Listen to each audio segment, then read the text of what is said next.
A report into Australian defence bases makes for disturbing reading. Absolutely. A damning review has been released into some of the critical needs of our defence force, which shows a ridiculous lack of common sense has left critical defence bases neglected for decades in our nation's north, some without basic amenities, simply allowing personnel to do their everyday goings-on. We're talking about some of these bases have sewage systems, which mean that they have to limit how many personnel and visitors are allowed on particular bases. They simply can't have enough people going to the toilet at certain times. I mean, it's this ridiculous.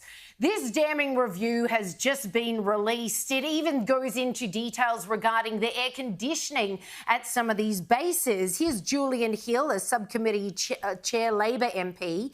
Quote, those that must work in these sheds on these bases report that in hot weather, which regularly reaches 40 degrees Celsius, and on such days it is only possible to work approximately 10% of the time in short iterations. This is clearly ridiculous and a false economy. Now, a big part of the blame has fallen to the 2010 government. Everyone remember Prime Minister Gillard. Well, she promised massive expenditure on the Defence Force and then proceeded to make the biggest cuts to the military since the Vietnam War. Now we're seeing the repercussions of that years later, and it's very deflating because it seems like every time we have a review to do with defence, whether it's our fuel reserves or lack thereof, we all know that even if we got carpet bombed tomorrow, our fuel is 3 days away. At breakneck speed, that's as close as it is for us.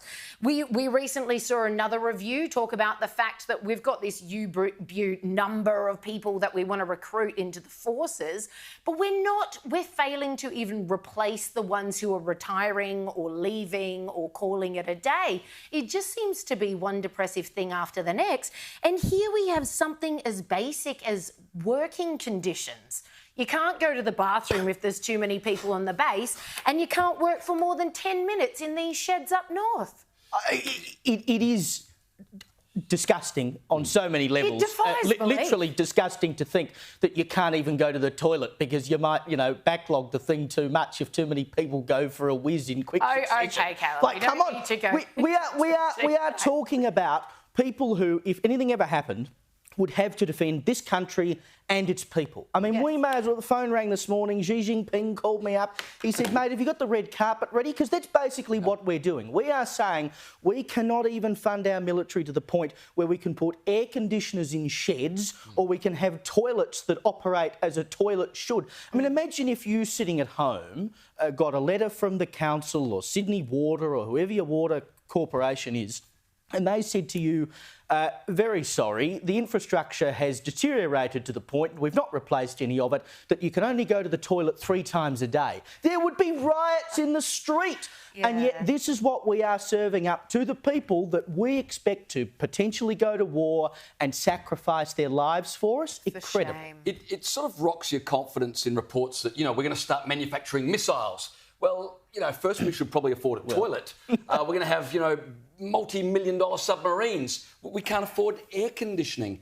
But, just the other week there was a report from former defence chiefs saying that the Australian government must prioritise their defence against climate change because that's the big threat. Please. It just seems like, on the one hand, we talk about China as being a threat, and yet in reality and practice it gets pushed further and further into the background as all these other causes gain attention, and it doesn't fill you with any confidence at all. Like you said, Xi Jinping must read reports like this and just think, but China knows why would I be concerned at all? Dead iguana. Maybe you've picked up on something here, though. Maybe they're restricting people's use of the toilet because there's too much methane gas around, and that is part of the climate war. We have to stop people doing such things.